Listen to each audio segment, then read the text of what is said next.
होने का मौका मिला। आदमपुर के विधायक कुलदीप बिश्नोई जो पिछले 24 साल से यहाँ पे विधायक बनते आ रहे हैं, परंतु जनता के बीच में नहीं रहते। आम आदमी पार्टी के उम्मीदवार सतेंद्र सिंह हर रोज जनता की तरफ से उनसे एक सवाल पूछते हैं, क्योंकि वो सवाल का जवाब देने के लिए सामने तो आते नहीं है, ना ही जनता को मिलते हैं। जनता कैसे सवाल पूछे, उसका एक तरीका निकाला कि जनता की तरफ से हर रोज एक सवाल पूछा जाए। चौधरी भजन लाल जी ने मॉडल टाउन में अपना मकान बनाया था, आदमपुर में रहने का ठिकाना बनाया था, और कुलदीप बिश्नोई जी ने उनकी विरासत को बेच दिया। अब यहाँ पे कोई ठिकाना नहीं रखा। भव्य बिश्नोई को चुनाव लड़ा रहे हैं, क्यों विरासत बेच दी, ये पूछना चाहते हैं उनसे। क्यों उनकी निशानी यहाँ पे नहीं रखी आदमपुर के अंदर। अगर हम ये कहते हैं कि आदमपुर, वो कहते हैं कि हमारा घर है, हमारा गढ़ है, तो उनकी विरासत को क्यों बेच दिया, ये सबसे प्रमुख सवाल है। फिर मैं पूछना चाह रहा हूँ कि भव्य बिश्नोई जी का आप चुनाव लड़ा रहे हैं, यहाँ का ठिकाना तो आपने बेच दिया, अमेरिका का तो जरूर होगा उनका, जहाँ वो रहते रहे। क्या वो वहीं पे रहेंगे विधायक रहते हुए, या कोई नई जगह आदमपुर के अंदर बनाएंगे ताकि आदमपुर की जनता उनसे मिल सके? कहाँ पे उनका रहने का होगा, क्या वो करेंगे? और मैं इन सवालों के बारे में कई सवाल उनसे पूछे जा चुके हैं। ये सवाल तो है ही, आदमपुर की जनता से मिलने में उनको इतनी तकलीफ क्यों है, क्यों वो आदमपुर के बीच में नहीं रहे, क्यों यहाँ पे स्कूल बंद हुए, क्यों यहाँ पे नए हॉस्पिटल नहीं बने, क्यों यहाँ पे लोगों को सीवर का पानी पीना पड़ रहा है, क्यों यहाँ पे सड़कें इतनी टूटी हुई हैं। अनेकों सवाल हैं जो आदमपुर की जनता उनसे पूछना चाहती है। परंतु आज का प्रमुख सवाल, क्यों भजनलाल जी की विरासत को बेच दिया, और भव्य बिश्नोई का अगर आप विधायक बनाना चाहते हैं तो वो क्या अमेरिका में रहेगा या आदमपुर के अंदर कोई ठिकाना बनाएगा? तो साफ तौर पे जैसा सुशील जी ने अभी आपको बताया कि हर रोज़ एक जनता का सवाल सतेंद्र सिंह जो आम आदमी पार्टी के उम्मीदवार हैं वो कुलदीप बिश्नोई जी से, क्योंकि 24 साल तक वो विधायक रहे और उन्हीं के बेटे अब यहाँ से उम्मीदवार हैं, तो इसलिए उनसे रोज़ एक सवाल पूछते हैं ताकि जनता को अपने 5 साल के लिए जब वो चुनते हैं उनको, अब 3.5 साल से वो उनके विधायक थे, तो उनको उनका जवाब मिल सके, 24 साल के सवालों का जवाब मिल सके। चुनाव के वक्त ये कहा जाता है कि कम से कम चुनाव के वक्त तो नेता जनता के सवालों का जवाब देते ही हैं, कम से कम हाथ जोड़ते हैं, जाते हैं उनके बीच में। तो हमें भी ये उम्मीद है कि कुलदीप बिश्नोई जी इन सवालों का जवाब ज़रूर देंगे। आदमपुर की जनता ये जानना चाहती है कि जिन चौधरी भजनलाल जी के नाम पे वो वोट मांग रहे हैं लोगों के बीच जा करके, क्योंकि उन्होंने तो 24 साल में कुछ किया नहीं, भव्य बिश्नोई उनके नाम पे वोट नहीं मांग सकते हैं, चौधरी भजनलाल जी के नाम पे मांग रहे हैं। जिन चौधरी भजनलाल जी के नाम पे वो वोट मांग रहे हैं आदमपुर के अंदर, उनकी एक निशानी, जो घर उन्होंने लिया था यहाँ रहने के लिए, उस घर को, उस विरासत को क्यों बेच दिया कुलदीप बिश्नोई जी ने, ये आदमपुर की जनता का सवाल है। और ये सुशील जी ने भी उसको आगे स्पष्ट करते हुए ये भी कहा कि अगर वो बेच दिया है घर, तो क्या ठिकाना है आपका आदमपुर में, जहाँ पे कि आपका परिवार रहेगा, जहाँ पे कि भव्य बिश्नोई रहेंगे अपने परिवार के साथ, और रहेंगे भी या नहीं रहेंगे, इस सवाल का जवाब कुलदीप जी को ज़रूर देना चाहिए। इस सवाल का जवाब आप सब मीडिया बंधुओं को भी, जहाँ भी वो आपको मिले, उनसे ये पूछना चाहिए कि आपने चौधरी भजनलाल जी की निशानी, उनकी विरासत को क्यों बेच दिया, और जो राजनीतिक विरासत है चौधरी भजनलाल जी की, उसको भारतीय जनता पार्टी के हाथों बेच दिया, और जो उनकी यहाँ एक घर के रूप में निशानी थी, एक विरासत थी, उसको भी इन्होंने धन के लालच में बेच दिया। ये सवाल आदमपुर के लोगों का है। दूसरी तरफ मैं आपको ये भी बता दूं साथ साथ कि ज़बरदस्त उत्साह, जहां हम गांव-गांव जा रहे हैं, मीटिंग्स कर रहे हैं, वहां पे ज़बरदस्त उत्साह लोगों के बीच में देखने को मिल रहा है। बंताराम वाल्मीकि जी भी यहाँ पे हमारे साथ मौजूद हैं, पूर्व विधायक हैं। ये जगह जगह पे जाके, वाल्मीकि समाज में भी और बाकी जगहों पे भी जगह जगह जाके मीटिंग्स कर रहे हैं, और इन्होंने खुद मुझे बताया कि ये जब वहाँ पे गए तो क्या गज़ब का उत्साह और चमक थी लोगों के आँखों में, कि उनको ये लगा कि पहली बार आदमपुर के चुनाव में फिक्सिंग नहीं हो रही है, और पहली बार कोई गरीब का सवाल उठाने के लिए, पिछड़े वर्ग का सवाल उठाने के लिए पहली बार कोई उनके बीच में आया, उनकी समस्याओं को जानने के लिए आया। जगह जगह जो कॉलोनीज़ बनी हुई हैं उनके अंदर ना सड़क है, ना सीवेज की व्यवस्था है, गंदगी में रहने को मजबूर हैं वो लोग। बार बार कुलदीप जी उनका वोट लेकर के जाते हैं, वो लोग कहते हैं कि हमारे यहाँ तो आना भी पसंद नहीं करते कुलदीप बिश्नोई जी। तो उनसे वो तमाम लोग बुरी तरह से खफा हैं, नाराज़ हैं, और पहली बार उनको ये लग रहा है कि कोई पार्टी कांग्रेस की तरह उनको धोखा देने नहीं आई है, बल्कि उनके बच्चों के भविष्य के लिए काम करने आई है, उनकी मूलभूत सुविधाओं के लिए काम करने आई है। इसलिए मुझे लगता है कि अब ये सारे जो दबे कुचले लोग, जो गरीब लोग, जिनको कि हमेशा इन्होंने 24 साल तक दबा करके रखा, वो अब सारे लामबंद हो रहे हैं आदमपुर के अंदर। एक ज़बरदस्त हवा बन रही है सतह पर, एक ज़बरदस्त वेव बन रही है, जो आने वाले दिनों में आपको दिखेगा कि किस तरीके से यहाँ एक तरफा चुनाव होता हुआ नजर आएगा। बंताराम वाल्मीकि जी से मैं कहूँगा कि वो भी अपना एक्सपीरियंस बताएं जब वो लोगों के बीच में जाते हैं और चर्चा करते हैं। मैं प्रेस के भाइयों के सामने वास्तविकता से अवगत कराना चाहता हूँ कि उन्होंने इस बात को माना है कि भेड़ की तरह भजनलाल परिवार हमें मोड़ करके वोट लेकर के चला जाता है, उसके बाद हमारी तरफ देखने को नहीं है। इसी का ये प्रमाण है कि उन्होंने सब कुछ यहाँ से समेट करके बेच करके वो चले गए हैं। और कहीं भी चारों तरफ जा कर के देखें, कहीं पोथीन बिखरे हुए हैं, बुरा हाल है, बदबू आ रही है। और वो जो जिस टाइम जो आदरणीय माननीय केजरीवाल जी की शिक्षा और चिकित्सा की बात देखते हैं कि वास्तव में हमारा असली नेता, हमारे दुख की बात करने वाला नेता जो है माननीय अरविंद केजरीवाल जी है। और उन्होंने मन बना लिया है कि भजनलाल परिवार का ये अगर कोई करेंसी पैसा दे करके हरबेबाजी को धक्का सीना जोरी, जिस तरीके का इतिहास है बीजेपी का, अगर वो चला जाते हैं तो मैं कह नहीं सकता। अदरवाइज 36 बरादरी के लोग इस बात को समझ चुके हैं कि हमने भजनलाल परिवार को वोट नहीं देना है। और जो हमारे दुख तकलीफ की बात कर रही है और जिनका मैनिफेस्टो जो हमारे जो जरूरत चीज़ों का है, माननीय आम आदमी पार्टी का, अरविंद केजरीवाल जी पार्टी का जो हमारे हित का जो प्रोग्राम लेकर के आई है हमारे बीच में, हम आम आदमी पार्टी को वोट देने का कार्य करेंगे। ये जो खास तौर पर SC BC और जो गरीब जो जुड़े हुए हैं, जो बैकवर्ड क्लास के लोग, इस चीज़ को बाखूबी समझ चुके हैं। मैं इसमें एक बात अपनी ऐड कर दूं, उसके बाद आप लोगों के लिए सवालों के लिए खुला होगा मंच और आप अपने सवाल पूछ सकते हैं। आप लोगों ने देखा होगा कि हम लगातार ये कह रहे हैं कि 200 करोड़ रुपए का इनकम टैक्स का केस चल रहा है, अवैध कमाई है कुलदीप बिश्नोई जी के पास, जो लोगों के एक तरीके से मैंडेट को, वोटों को बेच बेच के उन्होंने अर्जित की है, उन्होंने कमाई है। वो 200 करोड़ रुपए जो अवैध कमाई है, वो अब चुनाव में दिखना शुरू हो गया है। आप लोगों ने भी वो तस्वीरें देखी होगी।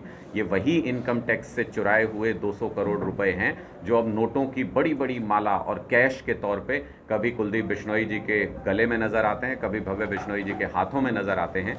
ये वही काली कमाई है जो अब चुनाव के बीच में नज़र आनी शुरू हो गई है। इनको ये नज़र आ गया कि अपने परिवार के नाम पे, अपने काम के नाम पे लोग इनको वोट नहीं करेंगे, इसलिए अब ये धन बल का इस्तेमाल करके, पैसे का इस्तेमाल करके, ये कैश निकाल करके अपना जो काली कमाई इन्होंने बनाई हुई है उसका इस्तेमाल अब आदमपुर के उपचुनाव में करना चाहते हैं। लेकिन हम इनको साफ तौर पे ये बताना चाहते हैं कि वो सारे हथकंडे इनके फेल होंगे, क्योंकि लोग इनकी साजिशें अब समझ रहे हैं और लोग इनको किसी भी कीमत पे वोट नहीं करेंगे। दूसरी बात मैं आपको बताऊं कि कल किसी सभा में कुलदीप बिश्नोई जी ने ये कहा कि 7 बजे के बाद आदमपुर के लोग मुझे फ़ोन नहीं करें, मैं 7 बजे के बाद उनका फ़ोन नहीं उठाऊंगा। वैसे तो ये दिन में भी फ़ोन नहीं उठाते हैं, लोग यही इसी बात से त्रस्त हैं कि अपने कार्यकर्ताओं का फ़ोन नहीं उठाते, लोगों की बात तो छोड़ दीजिए। लेकिन मुझे इस पर सख्त आपत्ति है, आम आदमी पार्टी को इस पर सख्त आपत्ति है कि वो आदमपुर के लोगों की पहले उन्होंने इज्जत और पगड़ी बीजेपी के कदमों में रख दी, उनके वोट को बेच दिया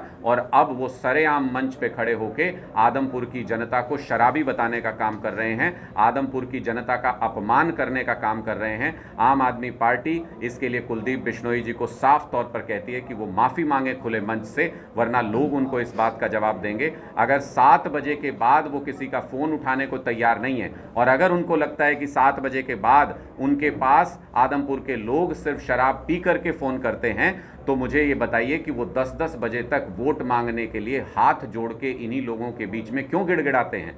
10 बजे तक वो सभाएं कर सकते हैं, 10 बजे तक वो वोट मांग सकते हैं और 7 बजे के बाद आदमपुर के लोगों का फ़ोन नहीं उठाएंगे और आदमपुर के लोगों को अपमानित करेंगे ये कह के कि 7 बजे सब शराब पी लेते हैं और शराब पी करके उनको फ़ोन करते हैं। ये बहुत ही आपत्तिजनक उनका बयान है, इस पर उनको सफाई देनी चाहिए, माफ़ी मांगनी चाहिए पूरी तरह से। और साथ ही साथ ये भी उनको समझना होगा, अब वो पुराने दिन गए जब वो एक परिवारवाद के नाम पे, जब वो एक राज उनका चला आ रहा था और उसी के नाम पे उनको हर बार वोट मिल जाता था। 24 घंटे उनको लोगों के लिए उपलब्ध रहना होगा, तब वो वोट मांगने जितनी कमाई कर पाएंगे, तब वो हाथ जोड़ के वोट मांग पाएंगे। लेकिन पिछले 24 साल का हिसाब पहले उनको देना होगा और 24 घंटे उनके बेटे को उपलब्ध रहना होगा जनता के बीच में, तब चुनाव में खड़े हो सकते हैं। वरना इस बार तैयार रहें, लोग उनकी ज़मानत जब्त कराने के लिए पूरी तरह से तैयार हैं। आपके कोई सवाल हैं तो आप पूछ सकते हैं।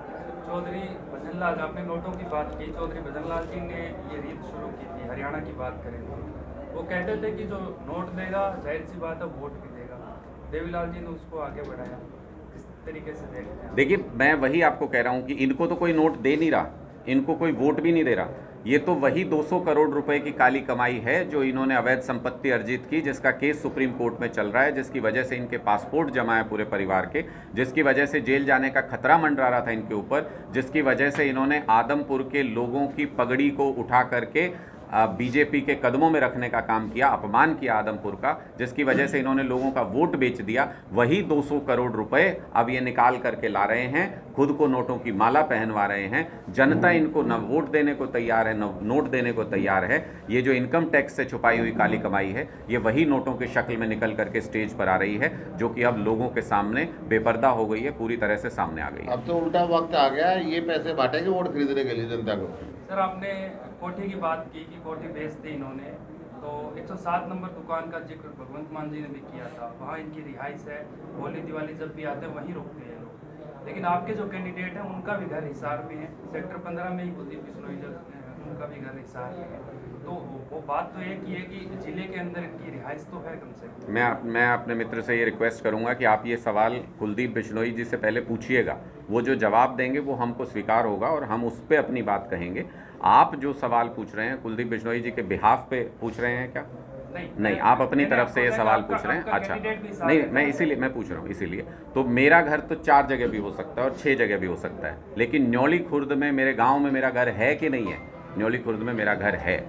वहाँ पर उन्होंने पुस्तकालय खोला हुआ है कि नहीं? गांव के लोगों के लिए खोला हुआ है। वहाँ बैठने के लिए जगह बनाई हुई है कि नहीं बनाई हुई है? बनाई हुई है। गांव के हर सुख दुख में जाते हैं कि नहीं जाते हैं? जाते हैं। मैं यही सवाल अब कुलदीप बिश्नोई जी से पूछना चाहता हूँ आपके माध्यम से, और आप भी जब उनके सामने जाएं तो ये बात पूछिएगा कि जो भजनलाल जी ने, जो परिवार ने उनके लिए अर्जित किया, जो परिवार ने उनको विरासत के रूप में सौंपा, भजनलाल जी ने अपनी विरासत के रूप में सौंपा, वो उसका सम्मान क्यों नहीं कर पाए?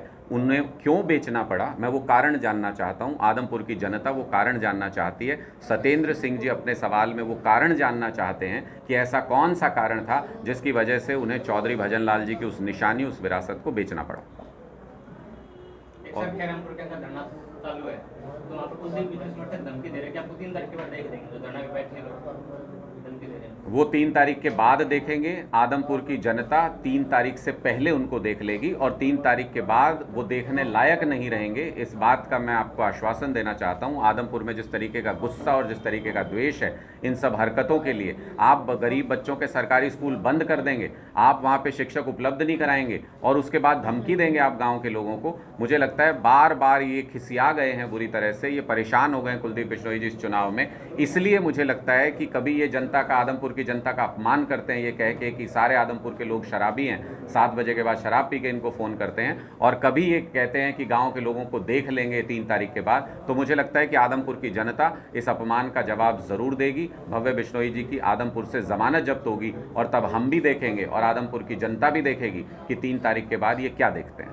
भगवंत मान जी 107 नंबर दुकान को बंद करवाने की ऐसी कुछ बात कह करके गए थे, क्या चुनाव में आकर के भी वो कुछ ऐसा आपत्ति वगैरह कुछ डालने की बात करेंगे? देखिए, भगवंत मान जी चुनाव प्रचार के लिए यहाँ पर आएंगे और उन्होंने साफ तौर पे कहा, ये तो पूरी दुनिया के सामने, कोई छुपी हुई बात थोड़ी है, कि ये 200 करोड़ रुपए का इनकम टैक्स का पैसा चुरा के बैठे हैं। इनके ऊपर केस चल रहा है, इनके पासपोर्ट नहीं सुप्रीम कोर्ट रिलीज़ कर रहा है, कह रहे हैं कि आपके खिलाफ लुकआउट नोटिस जारी है, पासपोर्ट नहीं आपके रिलीज़ कर सकते हैं। ये भ्रष्टाचार की दुकानें बंद होनी चाहिए, ये साफ तौर पे भगवंत मान जी यहाँ पे कह के गए थे। और कुलदीप बिश्नोई जी की भ्रष्टाचार की दुकान बंद होगी, 3 तारीख को बंद होगी। सर, बार बार बीजेपी और कुलदीप बिश्नोई की आपकी प्रेस कॉन्फ्रेंस में बातें होती हैं, कांग्रेस के प्रति इतनी रहमदिली क्यों? कांग्रेस तो आप ही सवाल नहीं पूछते, आप ही भूल गए हैं कांग्रेस को, तो हमको याद करने की क्या ज़रूरत है? आदमपुर के लोग भूल गए हैं कांग्रेस को, तो उनकी वो ना 3 में ना 13 में, ये चुनाव उनका है ही नहीं। मैं आपको एक बात और बता दूं, कांग्रेस पार्टी का ये चुनाव नहीं है, ये आम आदमी पार्टी और भारतीय जनता पार्टी के बीच में सीधा टकराव, सीधा चुनाव है। ये कुलदीप बिश्नोई जी के जो बाहर रहे 24 साल तक, अपनी कॉन्स्टिट्यूंसी में आए नहीं, उनके बीच में, और सत्येंद्र सिंह जो 15-20 साल से कॉन्स्टिट्यूंसी के अंदर लगातार मेहनत कर रहे हैं, यहाँ घर घर जाते हैं, गमी में खुशी में सबसे मिलते हैं, उनके बीच में चुनाव है। ये स्थानीय, देसी और विदेशी कैंडिडेट का चुनाव है। इसमें कांग्रेस कहीं नहीं आती है। इसमें कांग्रेस इसलिए कहीं नहीं आती है क्योंकि हमने जब कैंडिडेट अपना अनाउंस किया, हमने उसी वक्त ये साफ कहा था, हमको पता था कि ये फिक्सिंग करेंगे, ये सेटिंग करेंगे कांग्रेस वाले। हमने उसी वक्त ये कहा था कि नज़र रखिएगा आदमपुर के लोगों कि ये क्या करते हैं। कांग्रेस वाले जीतने के लिए चुनाव लड़ रहे हैं, अपना कोई यहाँ से आदमपुर से कोई कैंडिडेट देते हैं, या फिर ये मैच फिक्सिंग करके सिर्फ सत्येंद्र सिंह के वोट काटने के लिए सारे गणित भिड़ा करके, सारे समीकरण भिड़ा करके ऐसे कैंडिडेट को वो टिकट देंगे जो वोट काटने का काम करे सत्येंद्र सिंह का। और वही हुआ जिसकी बात हम कर रहे थे। कांग्रेस पार्टी ने फिक्सिंग करके बाहरी उम्मीदवार को टिकट दिया ताकि जीतने लायक वोट ना ले सके और सत्येंद्र सिंह के वोट काटने का काम करे। और वैसे तो देश में कांग्रेस नहीं बची और आदमपुर में तो बची ही नहीं। एक तो सामने इन लोगों में चला गया, एक बीजेपी में चला गया, और यहाँ पर था क्या इनका, कुछ नहीं बचा आदमपुर में। आम आदमी पार्टी इनका पैसे से मुकाबला कैसे कर पाएगी? जो ये पैसा वगैरह बांट रहे हैं कच्ची कॉलोनियों में। नहीं, हमको चाहिए ही नहीं पैसा। आपने दिल्ली में देखा, आपने पंजाब में देखा, ये उसूल है आम आदमी पार्टी के वोटर का कि जब उनको अपना भविष्य नज़र आने लगता है, जब उनको नज़र आता है कि अरविंद केजरीवाल जी की मशाल यहाँ तक पहुँच गई, अरविंद केजरीवाल जी का झंडा यहाँ तक पहुँच गया, तो वो लोग इनसे पैसे भी लेंगे। मैं कह के आता हूँ और मैं आपके माध्यम से भी कह रहा हूँ कि अगर ये लोग आपके बीच में पैसा बांटने आए तो ऐसे चोर लोगों से पैसा ले लेना, क्योंकि हम ही लोगों से लूट करके इन्होंने वो पैसा इकट्ठा किया। लेकिन उस पैसे के बदले में वोट मत देना, अपना पैसे के बदले में वोट मत देना। हमारा कानून भी इस बात के खिलाफ है। हमारा कानून भी ये कहता है कि पैसे के बदले में वोट मत देना। चुनाव कोड ऑफ कंडक्ट भी ये कहता है कि पैसे के बदले में वोट मत देना। पैसा इन चोरों से ले लेना और वोट झाड़ू पे दे देना। सर, कुछ कार्यकर्ताओं को आपने पद से हटा दिया था, बरवाड़ा की बात करें, हिसार की बात करें, और कल फिर उनको वही पद दोबारा दिए गए हैं। क्या उनमें कमी थी और दोबारा उन्हें क्यों दिए गए हैं? वो सारे साथी, हम आदमपुर उपचुनाव बीच में आ गया है, वो सारे साथी हमारे साथ आज भी संगठन में कार्यकर्ता के तौर पे जोर शोर से काम कर रहे थे। ऑपरेट करने के लिए उन सारे साथियों की मीटिंग बुलाई गई है और उनको कहा गया है कि आदमपुर चुनाव के आसपास के इलाके से, क्योंकि वेस्ट जोन से वो सारे साथी आते हैं, तो उनको कहा गया है कि चुनाव में मेहनत करें, चुनाव में काम करें और पार्टी की मदद करें। तो वो सारे साथी एकजुट होकर के पार्टी की मदद कर रहे हैं। संगठन का निर्माण आम आदमी पार्टी दिसंबर महीने में इस चुनाव से निकलने के बाद पूरे संगठन का पूरे हरियाणा के अंदर पुनर्गठन करेंगे और निर्माण करेंगे और एक मजबूत संगठन तैयार करेंगे। कांग्रेस के सक्रिय कार्यकर्ताओं ने आरोप लगाया है भव्य बिश्नोई पर कि वो वोट मांगने जाते हैं तो या तो अपनी मम्मी को पास साथ लेकर के जाते हैं या अपने पिताजी को साथ लेकर के जाते हैं। आप क्या कहेंगे? जयप्रकाश जी अकेले नहीं जा पा रहे। जयप्रकाश जी भी, वो या तो अध्यक्ष जी को साथ लेके जाते हैं या दीपेंद्र हुड्डा जी को साथ लेके जाते हैं, क्योंकि जयप्रकाश जी या तो रास्ता भूल जाते हैं या उनसे कोई उधार मांगने वाला रास्ते में मिल जाता है। तो मुझे लगता है कि जगह जगह, मैं तो जिस गांव में जाता हूं, देखो ये कोई दबी छिपी बात नहीं, आप भी जाओगे तो गांव में कोई ना कोई मिल जाएगा। कोई कहता है मेरा इतना गाड़ियों का उधार छोड़ गए थे उस टाइम पे, कोई कहता है मेरा इस चीज़ का उधार छोड़ गए थे, कोई कहता है मेरी दुकान किराए पे ली थी उसके पैसे नहीं दे के गए, डीजल पेट्रोल का उधार छोड़ गए थे। उनको लगा था कि 2009 के बाद यहाँ आदमपुर में वापस आना नहीं पड़ेगा, कभी कोई पूछेगा नहीं उनसे ये सवाल। लेकिन अब मजबूरी ये है कि वो आ गए यहाँ पे, तो 13 साल बाद वोट मांगना तो बाद की बात है। लोगों को लगा कि चुनाव का मौका है, मौका अच्छा है, लोग अपनी पुरानी उधार मांग ले रहे हैं। कई लोग तो कह रहे हैं कि इंटरेस्ट के साथ लेंगे, बिना इंटरेस्ट हम लेंगे नहीं। अनुराग जी, कांग्रेस कह रही है जैसे ही टिकट अनाउंस होती है आम आदमी पार्टी की भगदड़ हो जाती है, वो छोड़ के कांग्रेस में आती है। कांग्रेस की बात है, ये अपनी बता रहे हैं क्या? कुर्राराम जी कहाँ थे, कौन सी पार्टी में थे? अपनी बता रहे हैं कांग्रेस पार्टी वाले क्या? कांग्रेस को छोड़ के, जैसे मैंने एक नेता के मुंह से सुना, उन्होंने ही कहा कि सारी पार्टियों में कांग्रेस के उम्मीदवार आज के दिन में चुनाव लड़ रहे हैं। अरे तो डूब मरना चाहिए, शर्म आनी चाहिए कि कांग्रेस पार्टी की ऐसी हालत कर दी आप लोगों ने कि सारे छोड़ के भाग रहे हैं, सारे दूसरी पार्टियों में चले गए। बचा क्या कांग्रेस में? जब पार्टी में से लोग निकल जाएं तो पार्टी के अंदर क्या बचता है? पार्टी खोखली हो चुकी है। कांग्रेस पार्टी डूबता हुआ जहाज है, इसके अंदर कोई सवार नहीं होना चाहता। गांव-गांव में हमारी सभाओं के अंदर कांग्रेस का पटका पहने हुए लोग वहां पर हमारी बातें सुनते हैं, हमसे संवाद करते हैं। चलती सभाओं के अंदर हम वो वीडियो भी जारी करेंगे। चलती सभा के अंदर लोग अपने पटके उतार के आम आदमी पार्टी की बातों के साथ अपना दिल मिला रहे हैं, आम आदमी पार्टी को वोट देने के लिए तैयार हो रहे हैं। आम आदमी पार्टी हल्के के अंदर यानी आपने सत्येंद्र सिंह को टिकट अनाउंस कर दिया। सत्येंद्र सिंह का वोट भी छोटी नोड़ी में, यानी छोटी नोड़ी में उनका गांव है, तो स्थानीय यानी लोकप्रिय नेता होने के कारण कितना फायदा आपको मिल सकता है? देखिए, बिल्कुल फ़ायदा मिलेगा। मैं ये कहूँ कि बहुत हमको कहा गया कि इस मुद्दे पे चुनाव ले जाएंगे, यहाँ तो आदमपुर में जाति पाति का चुनाव हो जाता है, यहाँ तो कोई कभी ये धर्म के नाम पे बहका लेंगे लोगों को, कभी कुछ कर देंगे, कभी ये सेटिंग कर लेंगे दूसरी पार्टी से। हमने पहले ही ऐलान किया था कि इस बार चुनाव आम आदमी पार्टी अपने मुद्दों पर लड़ेगी। इस बार चुनाव शिक्षा के मुद्दे पे लड़ेंगे, इस बार चुनाव विधायक की अनुपस्थिति के मुद्दे पे होगा। 24 साल से लोग पूछ रहे हैं कि आप रहते क्यों नहीं हमारे बीच में, आप आते क्यों नहीं हमारे बीच में, और कुलदीप बिश्नोई जी 24 साल से जवाब नहीं दे रहे। इस बार उनको जवाब भी देना पड़ेगा, इस बार उनको इस मुद्दे के ऊपर लोगों को सेटिस्फाई भी करना पड़ेगा, वरना एक वोट उनको आदमपुर से नहीं मिलेगा। ये सीधा चुनाव जो लोकल उम्मीदवार और बाहरी उम्मीदवार के बीच में है, एक कलायत से हैं, एक दिल्ली से हैं, एक कलायत से हैं, एक विलायत से हैं, और सिर्फ एक देसी उम्मीदवार आम आदमी पार्टी के। अनुराग जी, बात आती है जैसे कि आप चित्र लगाते हैं बाबा साहब भीमराव अम्बेडकर का और अपना भगत सिंह का, अक्सर देखा जाता है केवल चित्र ही रह जाते हैं। क्या उनकी जो प्रिंसिपल्स है उन्हें फॉलो किया जा रहा है हमारा? बाबा साहब क्या कहते थे? बाबा साहब ने आज़ादी के वक्त ये कहा था कि अगर गरीबों को गरीबी से निकलना है, अगर पिछड़े हुए लोगों को समाज में तरक्की करनी है, सिर्फ एक हथियार उनका हो सकता है, सिर्फ एक हथियार, वो हो सकता है शिक्षा। अच्छी शिक्षा पाके आप इन सारी चीज़ों से बाहर आ सकते हैं, समाज में एक रास्ता आ सकती है, एक रूपता आ सकती है। और क्या किया इन पार्टियों ने?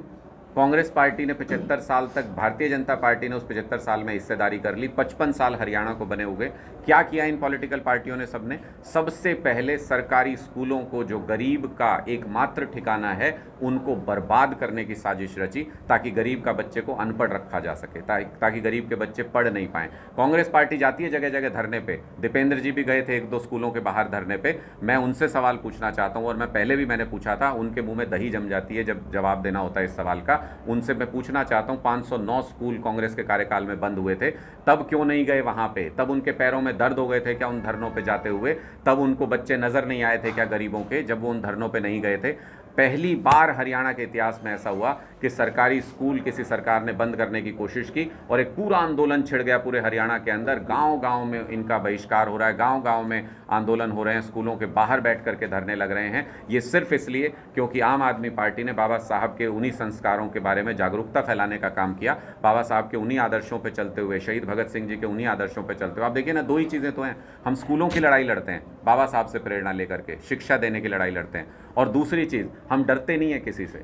ये जेल में डालें, सीबीआई ले आएँ, ईडी ले आएँ, हम डरते नहीं हैं। हम शहीद भगत सिंह जी से, उन आदर्शों को फॉलो करते हैं। तो दोनों अब हमारे जो प्रेरणा स्रोत हैं, उनको हम साथ लेकर के चलते हैं, और सभी जो महापुरुष हैं उनसे प्रेरणा लेकर के काम करते हैं।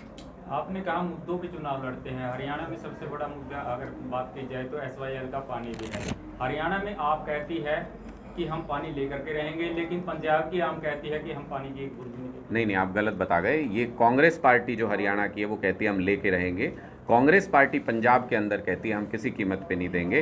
भारतीय जनता पार्टी, मैं आम आदमी पार्टी हरियाणा में क्या है? सवाल आपने पूछा है, जवाब मैं पूरा दूंगा और आपकी बात सेटिस्फाई करूंगा। तो मैं आपसे ये कह रहा हूँ कि आपने कहा कि आम आदमी पार्टी ऐसा कहती है। मैं आपसे ये पूछ रहा हूँ कि जिन सरकारों ने, कांग्रेस पार्टी ने और भारतीय जनता पार्टी ने, तीनों जगहों पे, केंद्र में भी, पंजाब में भी, हरियाणा में भी राज कर चुके हैं, वो क्या कहते हैं? वो हरियाणा में कुछ और स्टैंड है, पंजाब में कुछ और स्टैंड है।